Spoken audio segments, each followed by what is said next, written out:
श्रीगुरुभ्यो नमः। हरिः ओम् नमः श्रीमहागणाधिपतये नमः श्रीमहासरस्वत्यै नमः श्रीगुरुभ्यो नमः। हरिः ओम् जगतं पितरं वन्दे पार्वती परमेश्वरं సర్వం శ్రీ అంబికానుగ్రహకటాక్షలసిద్ధం.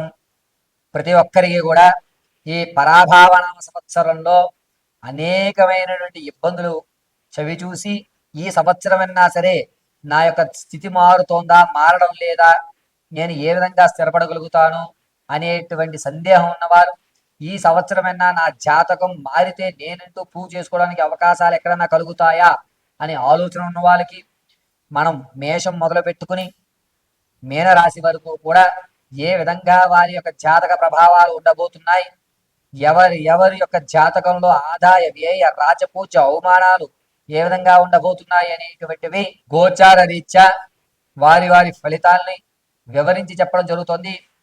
క్షిప్తంగా ఆదాయ వ్యయ రాజపూజ అవమానాలు వారి యొక్క స్థితిగతులు ఈ సంవత్సరం ఏ విధంగా ఉండబోతోంది అనేది మనం ఇప్పుడు వివరణగా చూద్దాం. పరాభావనామ సంవత్సరంలో కుంభరాశి వారి యొక్క ఆర్థిక ఆదాయ వ్యయ రాజపూజ అవమానాలు, అదేవిధంగా ఏ విధంగా ఈ సంవత్సరం అంతా ఉండబోతోంది అనే విషయంలో వస్తే గనక ముందుగా ఆదాయం 2 గాను, వ్యయం 8 గాను, రాజపూజ్యాలు 4 గాను, అవమానాలు 2 గాను నిర్ణయించడం జరుగుతుంది. ఈ యొక్క కుంభరాశి వారు ఆర్థిక పరంగా ఇసుక జారినట్టుగా మీ చేతిలోంచి ధనం జారిపోతుంది. ప్రథమాంకంలో మీరు ఎంత ధనాన్ని తెచ్చినా సరే అది నేల వలె ఖర్చు అయిపోతుంది. విందు వినోదాలకి ఎక్కువ ప్రాధాన్యత ఇవ్వడం, వాటికే మీరు ధనాన్ని ఖర్చు పెట్టడం, మనం వెళ్ళేటప్పుడు ధనం పట్టుకెళ్తామా అనేటువంటి సామెత చెప్పడం, ధనం అంటే నెగ్లెజెన్సీ ఏర్పడడం, ధనాన్ని ఏముందిలే అనేటువంటి మాట్లాడుకోవడం జరుగుతుంది. అప్పు మీద అప్పు చేయడం, అక్కడ తెచ్చి నిక్కడ పెట్టడం అనేది జరుగుతుంది తప్ప ఆర్థికం మీద ఒక ప్రణాళిక అనేటువంటి ఏర్పడదు. ద్వితీయాంకంలో చేతులు కాలేక ఆకులు పట్టుకున్నా ఉన్నట్టుగా ద్వితీయాంకంలో బుద్ధి వచ్చి ధనాన్ని ఎక్కడ ఖర్చు పెట్టాలో ఎంత ఖర్చు పెట్టాలి అనే ఒక నిర్ణయానికి అయితే వస్తారు. ప్రథమాంకం అంతా కూడా కుంభరాశి వారికి ఆర్థికంగా ఇబ్బందిదాయకంగానే ఉంది. పైగా విందు వినోద శుభ కార్యక్రమాలు ప్రయాణాలు ఎక్కువగా విరిగా పాల్గొనడం, మీకంటూ ఒక ప్రత్యేకమైన పీట వేయడం, దీనివల్ల వాళ్ళందరూ నాకు గౌరవిస్తున్నారు కదా అని చెప్పి వాళ్ళందరినీ పోషించడం అనేది జరుగుతుంది. ఈ యొక్క కుంభరాశి వారు విద్యార్థుల విషయానికి వస్తే కాస్త జ్ఞాపశక్తి తగ్గుతుంది. ఇలా తగ్గడం వల్ల రానున్న రోజుల్లో అనేక విషయాల మీద ఇబ్బంది పడుతున్నారు. కాబట్టి విద్యార్థులు గురుపారాయణ చేయండి, అద్భుతంగా మీకు కలిసి వస్తుంది. విందు వినోద శుభ కార్యక్రమంలో ఎక్కువ శాతం పాల్గొనడం, సంగీత సాహిత్య సినీ కళా పరిశ్రమలో ఉన్న వారికి కొన్ని ఇబ్బందులు ప్రథమాంకంలో ఏర్పడుతున్నాయి. ద్వితీయాంకంలో అద్భుతంగా కలిసి వస్తుంది. కొత్త పరిచయాలు ఏర్పడటం, ఈ కొత్త పరిచయాల వల్ల లేనిపోని నీచమైనటువంటి అలవాట్లు చేసుకోవడం చేస్తుంటారు కుంభరాశి వారు. వ్యవసాయాల్లో కానీ వ్యాపారాల్లో కానీ ఎవరైతే ఉన్నారో వారికి ప్రథమాంకం అంతా పర్వాలేదు, ద్వితీయాంకంలో కొన్ని ఇబ్బందులు కలుగుతున్నాయి. వ్యాపారాలు ప్రారంభం చేద్దాము అనుకున్నటువంటి వారికి మాత్రం ప్రథమాంకం కొంచెం ఇబ్బందిగా ఉంది. ద్వితీయాంకంలో వ్యాపారం కనుక అద్భుతంగా కలిసి వస్తుంది. పైగా స్థిరాస్తులు ఏవైతే ఉన్నాయో వాటిని మీరు రెంట్కి ఇవ్వడం కానీ లేదా వేరే వాళ్ళ పేరు మీద రాయడం కానీ షూరిటీ సైన్లు పెట్టడం కానీ చేస్తూ ఉంటారు. ద్వితీయాంకంలో కలిసి వచ్చేటువంటి సూచనగా చెప్పవచ్చు. ఈ కుంభరాశి వారికి విదేశాలు వెళ్ళేటువంటి ఆలోచన ప్రథమాంకంలో బాగుంటుంది, ద్వితీయాంకంలో అస్సలు బాగోలేదు. పైగా కుంభరాశిలో వారు మీరు అందరినీ కూడా మనవాళ్ళే అని నమ్మి మోసపోయి ధనాన్ని ఖర్చు పెట్టుకుని ద్వితీయాంకంలో బుద్ధి తెచ్చుకుని మీ యొక్క స్థితిని మార్చుకునే అవకాశం గోచరిస్తోంది. ఈ కుంభరాశిలో ఉన్నటువంటి వారు ఆరోగ్యం విషయంలో కొంచెం జాగ్రత్తగా ఉండాలి. తొడగ సంబంధించినవి కానీ మోకాలు సంబంధించిన కానీ అనేకమైన ఇబ్బందులు పడుతున్నారు. మానసిక ప్రశాంతత అనేటువంటి ద్వితీయాంకంలో ఎక్కడా కనిపించదు. ప్రథమాంకంలో ఉన్నటువంటి సంతోషం ద్వితీయాంకంలో కనిపించేటువంటి అవకాశం ఎక్కడ గోచరించడం లేదు. ఈ కుంభరాశి వారు ప్రతి నిత్యము కూడా తులసి ఆరాధన కానీ లేదా శ్రీకృష్ణ పరమాత్మ ఆరాధన కానీ చేయడం అత్యంత శ్రేయస్కరంగా ఉంటుంది. నేను ఇప్పుడు చెప్పేటువంటి ప్రతి రాశి ఫలితము కూడా గోచార రీత్యా మాత్రమే తెలియజేయడం జరిగింది. వ్యక్తిగతంగా మీ జాతకాన్ని తెలుసుకోవడానికి కింద స్క్రోల్ అవుతున్న నెంబర్ సంప్రదించండి. ఆ నెంబర్ సంప్రదించినప్పుడు మీ date of birth, time, place of birth ఈ 3 ఆధారాలుగా మీ పూర్తి జాతకాన్ని విశదీకరించి చెప్పడం జరుగుతుంది. ఒకవేళ మీకు డేట్ ఆఫ్ బర్త్లో కానీ టైంలో కానీ ప్రదేశంలో కానీ ఏదన్నా తెలియకపోతే మీ ఫోటోను మాకు వాట్సాప్ చేయడం, మేము అడిగేటువంటి 3 ప్రశ్నలకు మీరు సమాధానం చెప్పడం వల్ల ఆ గణాంక పరిమాణాన్ని బట్టి మీ జాతకాన్ని విశదీకరించి వివరించి చెప్పడం జరుగుతుంది. ఖచ్చితంగా మీకు ఉద్యోగ ప్రాప్తి ఎప్పుడు కలుగుతుంది, గ్రహదోషాలు ఏమన్నా ఉన్నాయా, వివాహం కాకపోవడానికి కారణం ఏమిటి, సంతానం కలగకపోతే కనుక ఏ విధమైనటువంటి పరిహారాలు చేసుకోవాలి, అదేవిధంగా ఉద్యోగంలో ప్రమోషన్ రావడానికి ఏ విధమైనటువంటి దేవతారాధన చేయాలి, ఏ రోజు ఏ దీపారాధన గావించుకుంటే ఏ దేవతామూర్తి యొక్క నామస్మరణ మనం చేస్తే మనకి కలిసి వచ్చేటువంటి యోచనగా ఉంటుంది, ఆర్థికంగా నిలబడాలి అంటే గనక ఏ దేవతామూర్తి యొక్క మూలమంత్రాన్ని మనం పఠించుకోవాలి, ప్రేమ వివాహం చేసుకోవాలా లేకపోతే అరేంజ్డ్ మ్యారేజ్ చేసుకోవాలా అనేటువంటి సందిగ్ధంలో ఉన్న మీ భవిష్యత్తు ఉన్నతమైన స్థితిగతులు పొందాలన్నా, పూర్తి మీ జాతకాన్ని తెలుసుకోవాలన్నా కింద స్క్రోల్ అవుతున్న నెంబర్ సంప్రదించండి. పూర్తిగా మీ జాతకాన్ని తెలుసుకోండి. ఖచ్చితంగా చెప్తున్నాను, మరొకసారి వినండి. ఇప్పుడు వరకు నేను చెప్పినటువంటి ద్వాదశ రాశులు అంటే మేషం నుంచి మేనం వరకు కూడా గోచార రీత్యా మాత్రమే తెలియజేయడం జరిగింది. శ్రీగురుభ్యో నమః. హరి ఓం. జగదం పితరం వందే పార్వతీ పరమేశ్వరం. అందరికీ కూడా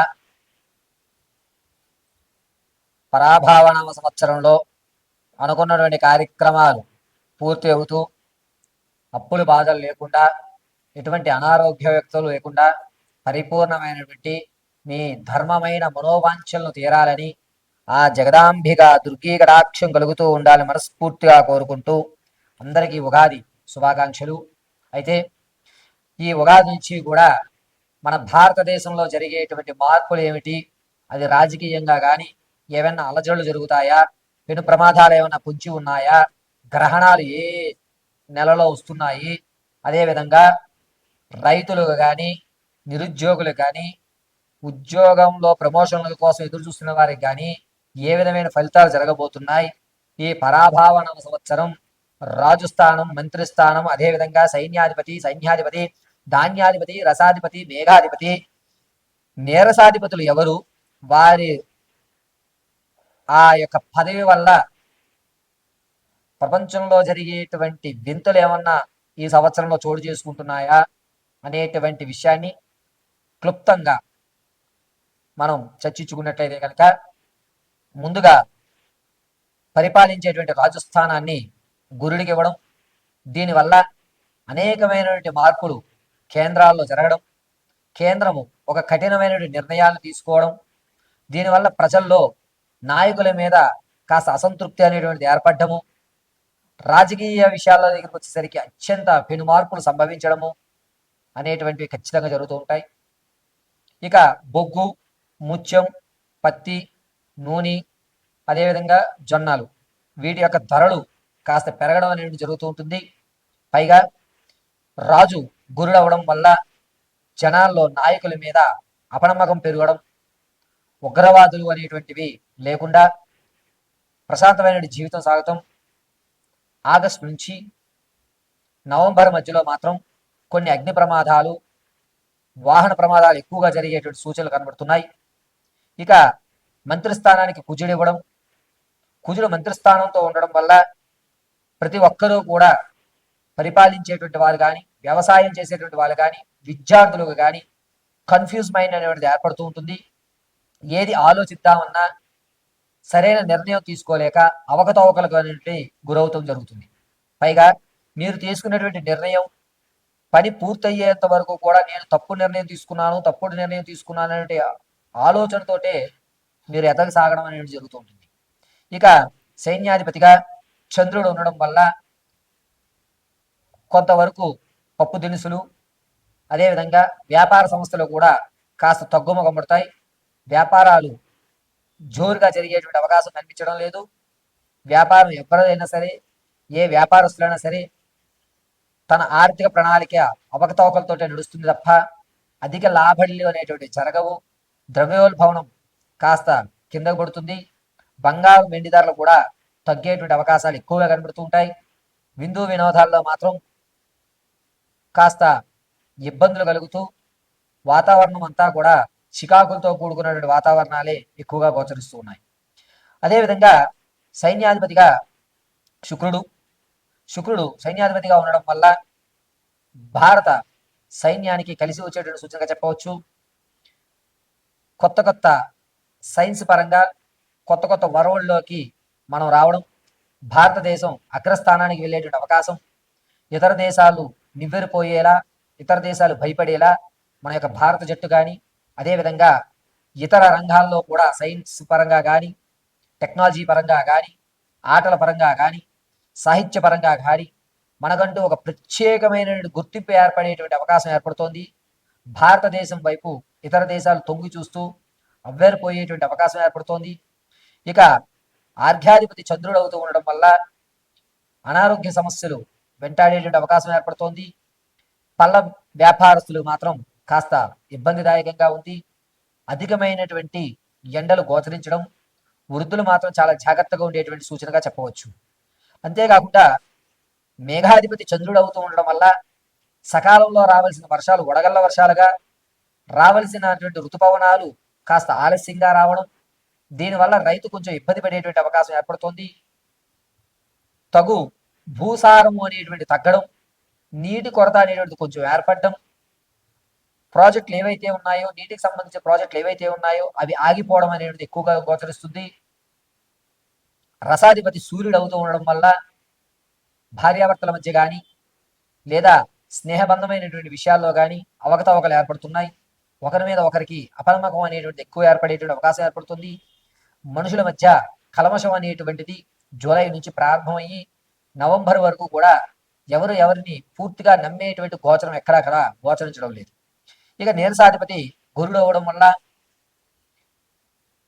పెద్ద పెద్ద ఇండస్ట్రీస్ ఏవైతే ఉన్నాయో వాటిలో అగ్ని ప్రమాదాలు ఎక్కువగా జరిగేటువంటి వ్యవస్థ జరుగుతోంది. రైలు ప్రమాదం కూడా ఎక్కువగా జరిగేటువంటి ధోరణులు ఎక్కువగా కనబడుతున్నాయి. ప్రయాణాలు చేసేటప్పుడు చాలా జాగ్రత్తగా ఉండాలి. ముఖ్యంగా ఈ గనుల్లో పనిచేసే వాళ్ళు కానీ, అదేవిధంగా చిన్న చిన్న వర్తకాలు పెట్టుకునేటువంటి వారు, అంటే రోడ్డు పక్కన టెంట్లు వేసి సామాగ్రి అమ్ముకునేటువంటి వారు కొంచెం జాగ్రత్తగా ఉండాలి. పెను ప్రమాదాలు ఎక్కువగా ఉన్నాయి. ఈ ప్రమాదాలన్నీ కూడా గనుల్లో కానీ ఇక్కడ కానీ జరిగేటువంటి ప్రమాదాలు ఎక్కువ కూడా ఏప్రిల్ 18వ తారీఖు నుంచి ప్రారంభమయ్యి జూలై 24 వరకు కూడా ఈ గనుల్లో కొన్ని ఇబ్బందులు కలగడం, ప్రభుత్వ శాఖల్లో కూడా అనూహ్యంగా బిల్డింగులు కూలడం కానీ కుంచుకుపోవడం అనేటువంటి వ్యవస్థ ఎక్కువగా గోచరిస్తుంది. ఇక ఈ సంవత్సరంలో ఎట్టి పరిస్థితుల్లోనూ ఏ మాసంలో కూడా గ్రహణాలు మన భారతదేశంలో కనిపించవు. ఈ పరాభావన సంవత్సరంలో 3 గ్రహణాలు మనకి గోచరిస్తున్నాయి. అందులో మొట్టమొదటిది ఆగస్టు 12వ తారీఖున సంపూర్ణ సూర్యగ్రహణం, 27వ తారీఖున చంద్రగ్రహణం, ఫిబ్రవరి 6, 2027లో సూర్యగ్రహణం గోచరిస్తోంది. ఈ 3 గ్రహాలు కూడా మన యొక్క భారతదేశంలో కనిపించవు కాబట్టి ఈ సంవత్సరం గ్రహణాలు లేవని మాత్రం మనం చెప్పుకోవచ్చు. ఇక మోడాలు అనేటువంటివి, గురుమోడవి జూలై 15వ తారీఖు నుంచి ప్రారంభమవుతుంది. ఈ మోడవి చాలా తక్కువ రోజులే ఉంటుంది. దీనివల్ల ఎక్కడా కూడా ఇబ్బందులు కలిగేటువంటి అవకాశం లేదు. ఈ గురుమూడమి, శుక్రమూడములు కూడా ఆగస్టు నెలలో, జూలై నెలలోనే గోచరిస్తున్నాయి. ఈ ఆగస్ట్, జూలై ఈ 2 నెలల్లో కూడా మూడాలు అనేటువంటి చాలా తక్కువ ఏర్పడుతూ ఉండడం వల్ల వివాహాది శుభ కార్యక్రమాలకి జూలై, ఆగస్టు మంచి రోజులు కాదు అని మనం చెప్పుకోవచ్చు. ఈ యొక్క పంచాంగంలో ఇప్పటి వరకు మనం దేశ కాలమాన పరిస్థితులు ఏ విధంగా ఉండబోతున్నాయనేది చర్చించుకున్నాం. వ్యక్తిగతమైన మీ యొక్క జాతకాలు మేషం నుంచి మొదలు పెట్టుకుని మీనరాశి వరకు కూడా ఏ విధంగా ఉండబోతోంది అనేది మనం నెక్స్ట్ ఎపిసోడ్లో విశదీకరించి తెలుసుకుందాం.